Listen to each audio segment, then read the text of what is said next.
Salam sehat sejahtera. Jumpa lagi di channel Mata Ketiga. Mari bersama kita telusuri peristiwa dunia. Konflik Israel-Palestina. Dalam beberapa hari terakhir, tong mesiu di Timur Tengah kembali meledak. Pada pagi 7 Oktober 2023, kelompok milisi Palestina melakukan serangan mendadak yang tak terduga ke Israel, menembakkan lebih dari 5.000 roket hanya dalam tempo 20 menit.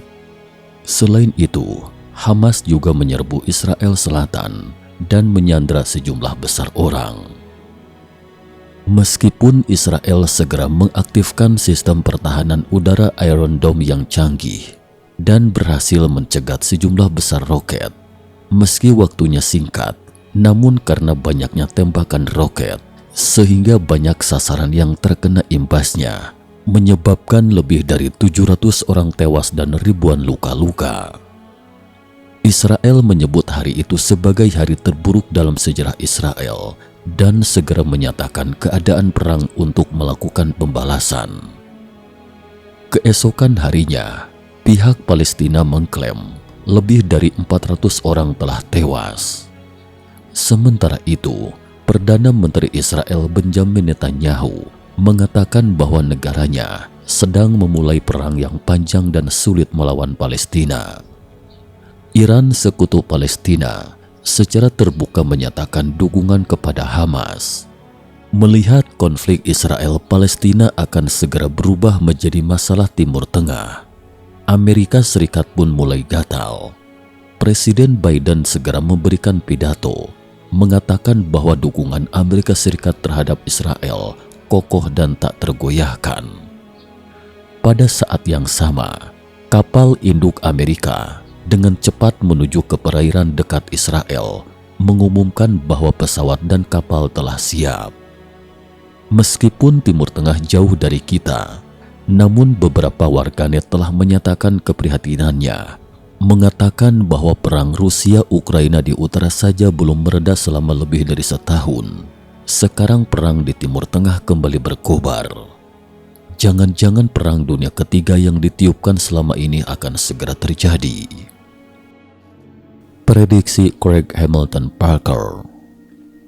Pada 9 Oktober 2023, 2 hari setelah konflik Israel-Palestina pecah, paranormal Inggris Craig Hamilton Parker mengatakan bahwa insiden ini akan meningkat, tetapi mungkin tidak akan terjadi perang dunia III. Paranormal Parker memiliki kewaskitaan dan dapat melihat masa depan. Ia juga mendalami I Ching atau kitab perubahan, yaitu teknik peramalan yang tertua, paling terkenal dan paling sering digunakan di negeri tirai bambu Tiongkok, dan terkadang Parker menggunakan konsep dari kitab perubahan ini untuk meramalkan suatu peristiwa.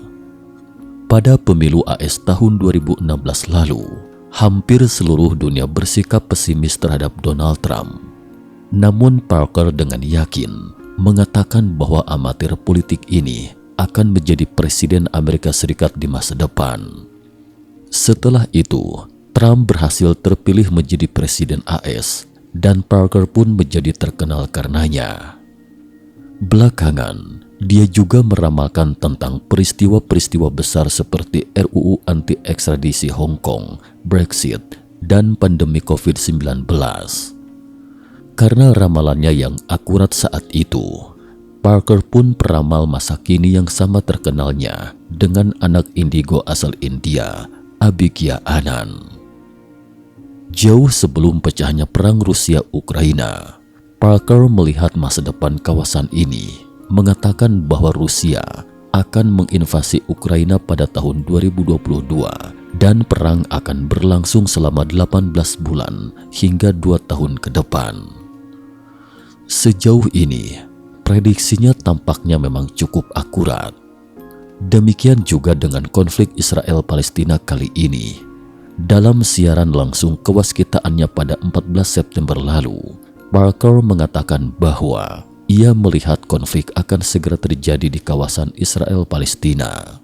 Dia bahkan mengatakan secara spesifik, Saya melihat serangan Israel terhadap Iran akan terjadi. Mereka akan menyerang fasilitas nuklir Iran. Itu akan menjadi serangan yang sangat serius, dan saya harap prediksi saya keliru.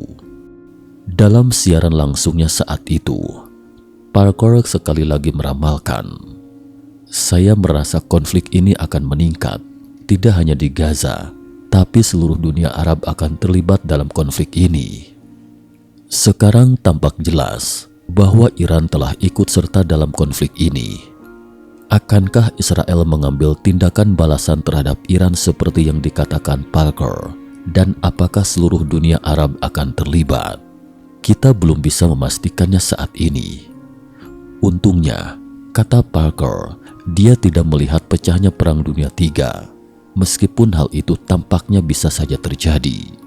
Sekarang kita bisa merasa sedikit lebih lega, terutama bagi kaum pencinta perdamaian yang tidak menginginkan perang. Nubuatan Alkitab.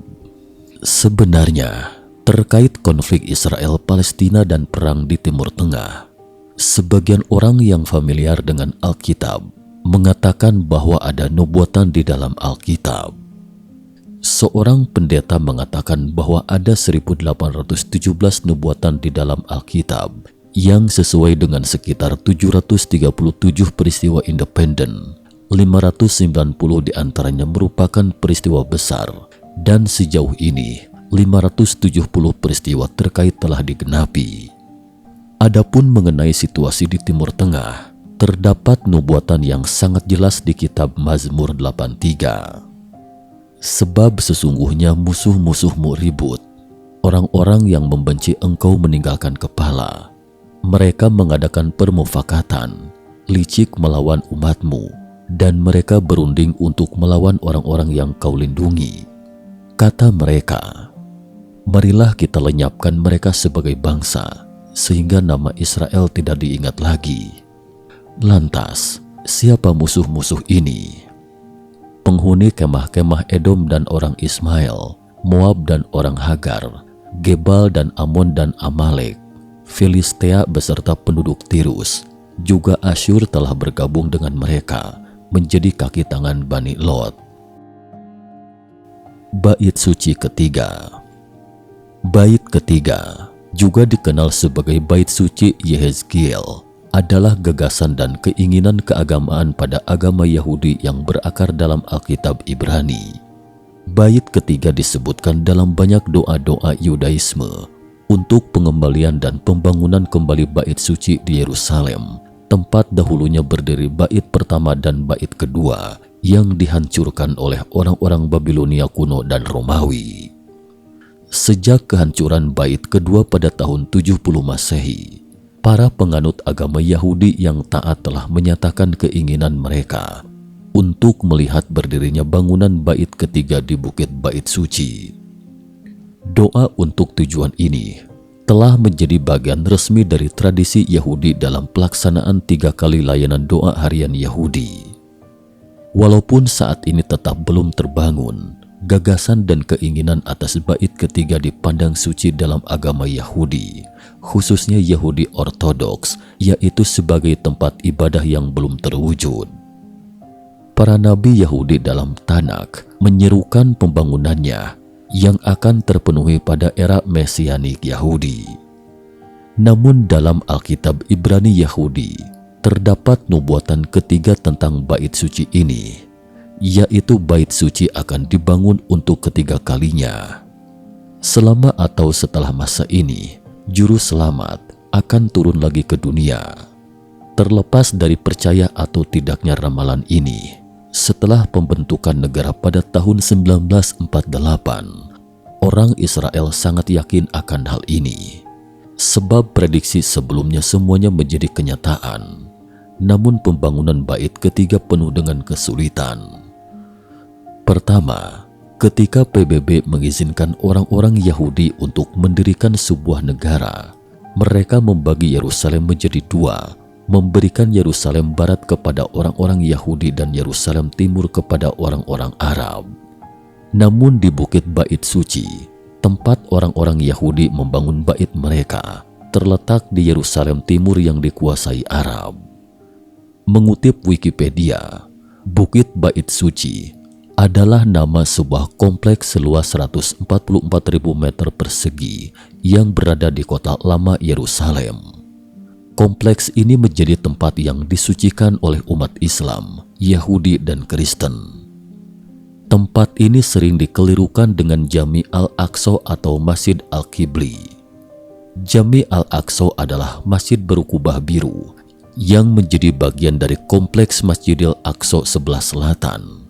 Sedangkan Masjidil Aqsa sendiri adalah nama dari kompleks tersebut yang di dalamnya tidak hanya terdiri dari Jami Al-Aqsa, bangunan berkubah biru itu sendiri, tetapi juga kubah sakrah, bangunan berkubah emas, dan berbagai situs lainnya. Dalam sudut pandang umat Muslim, Nabi Muhammad diangkat ke Sidratul Muntaha dalam peristiwa Isra Mi'raj dari tempat ini setelah sebelumnya dibawa dari Masjidil Haram di Mekah. Masjidil Aqsa juga menjadi kiblat umat Islam generasi awal hingga 17 bulan setelah hijrah sampai kemudian dialihkan ke Ka'bah di Masjidil Haram. Sedangkan menurut kepercayaan Yahudi, tempat yang sekarang menjadi Masjidil Aqsa juga dipercaya menjadi tempat berdirinya bait suci pada masa lalu. Berdasarkan sumber Yahudi, bait suci pertama dibangun oleh Salomo pada tahun 957 sebelum Masehi dan dihancurkan Babilonia pada 586 sebelum Masehi. Bait suci kedua dibangun pada tahun 516 sebelum Masehi dan dihancurkan oleh Kekaisaran Romawi pada tahun 70 Masehi. Umat Yahudi dan Kristen juga percaya bahwa peristiwa Abraham yang hendak mengorbankan putranya, Ishak, juga dilakukan di tempat ini. Masjidil Aqsa juga memiliki kaitan erat dengan para nabi dan tokoh Bani Israel yang juga disucikan dan dihormati dalam ketiga agama. Pada masa kepemimpinan dinasti Umayyah, para khalifah memerintahkan berbagai pembangunan di kompleks Masjidil Aqsa yang kemudian menghasilkan berbagai bangunan yang masih bertahan hingga saat ini. Di antaranya adalah Jami Al-Aqsa dan Kubah Sakrah. Kubah Sakrah sendiri diselesaikan pada tahun 692 Masehi, menjadikannya sebagai salah satu bangunan Islam tertua di dunia. Karena itulah, mereka tentu tidak mau membiarkan orang lain membangun tempat suci mereka di sana. Untuk mengatasi masalah ini, Israel tidak segan-segan menggunakan kekerasan untuk merebut Yerusalem Timur pada tahun 1967, dan sejak itu Israel tidak pernah melepaskannya. Dan inilah yang menjadi akar konflik Israel-Palestina di kemudian hari. Masjid Aqsa tercatat dalam Al-Quran sebagai masjid tempat Rasulullah Muhammad SAW naik ke langit untuk menerima perintah sholat dari Allah dalam peristiwa Isra Mi'raj. Masjid yang berdiri di Palestina itu memang bukan masjid yang asli.